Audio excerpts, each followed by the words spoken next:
Go through your Facebook to try to find a photo that really captures what they, how they act and tries to capture their personality.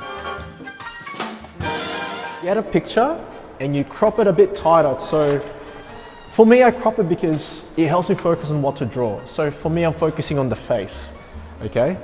So that would be the next step. Get it cropped, stick it next to the drawing paper that you'll be using, and you can start from there.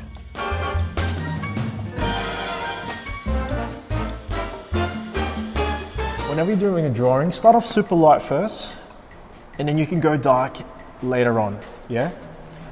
It's a very good technique to note that the more pressure you use on the pencil, the darker it becomes. And if you want to learn to be a better drawer, being able to control the amount of pressure you put on the drawing matters. There's one thing that young drawers like to do, they love to shade, yeah? They love to blend. But before I start doing all the blending, I start off with the shapes first. It's like doing the skeleton or the structure before you color it in. What I like to focus on are the shadows. So when you start, you have to find where the darkest sections are first and go from there. Try not to smudge with your thumb. The reason is our fingers have oils on the skin. So when you use this to smudge, the oil sort of messes up the drawing. It makes it very muddy. Instead of smudging with my finger, I'll be doing something called crosshatching.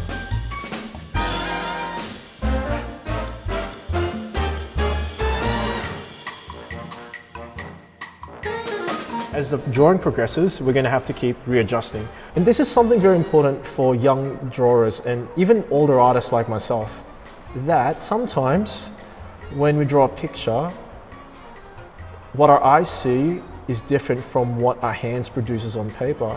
So it's something that we adjust and readjust over and over. If your drawing doesn't look good yet, that's okay, it's all practice. And the only way that artists get better at drawing or painting or whatever it is that they do is by practicing. So the more drawings you do, the better you'll get.